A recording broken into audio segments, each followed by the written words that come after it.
Say Alex. Sema Blexi. Jengeta kuchoshanda kama wexi. Atiziravarune vexi. Zvinotozikanwa nemanteksi. Kana ndikaribheka ndenge ndatomecha kuti aribheka malope.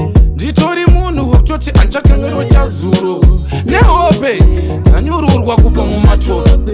Wakanimutsa ndiri kusi kwehope. Iko zvinota kutoita dhanzi redu ari flope. Saka zvakanaka ngavakope nekutoti havangati stope. Ona tidhakwe nenyaope but tinokanya matope. Tisiri kuti ganya matope.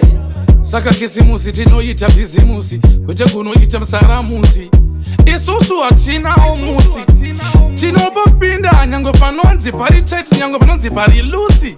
Nekutoti handisi kuekta makomedi kunge musakamuzi. Saka garavaudza kuti vasikatikuzi vakatochuza kusarudza kukuza mabhusa timu yakaruza. Isusu atichanda netepe maproducer aya akabusa. Kana ndikaribheka ndenge ndatomecha kuti aribheka malope. Nditori munhu wekutoti achakanganwa chazuro nehope ndanyururwa kubva mumatope.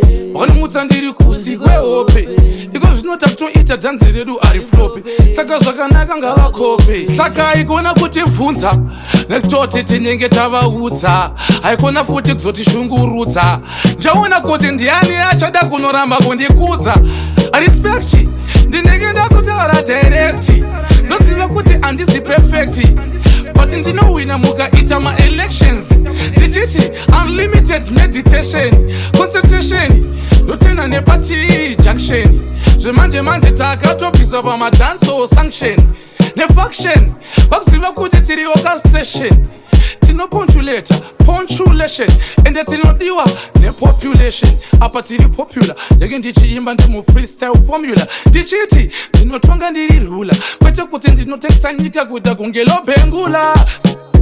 Kana ndikaribheka ndenge ndatomecha kuti aribheka malope. Nditori munhu wekutoti anchakanganwa chazuro nehope ndanyururwa kubva mumatope. Wakanimutsa ndiri kusi kwehope. Iko zvinota kutoita dhanzi redu ari flope. Saka zvakanaka ngavakope. Nokutula aiziva kuti kumapulabos pana takamatora kunza vesungura paya panoshaura ndataura. Ndaudza kuti ndinge ndiri ngwere havambope vaigura. Aiwa busanoganzi nechimkombe. Chimkombe chamunacho ndechematope. Isusu kana maziva tichaflope ende atikope madinga takabva kumatope. Iko zvino takumusoro totenda Mwari vedu kumusoro. Takaenda kuchikoro kunoenda kuzvikoro takapasa soro. Ndakanamba kunwa doro sezvo ndiri mondoro yebororo. Vanotongoziva kuti kana ukandiona ndokunongokurovera kuti seusina kunditi mhoro. Nekuti ini ndina mangwana ndatomoro but ndori munhu kuti andikumbire madinga don't beg a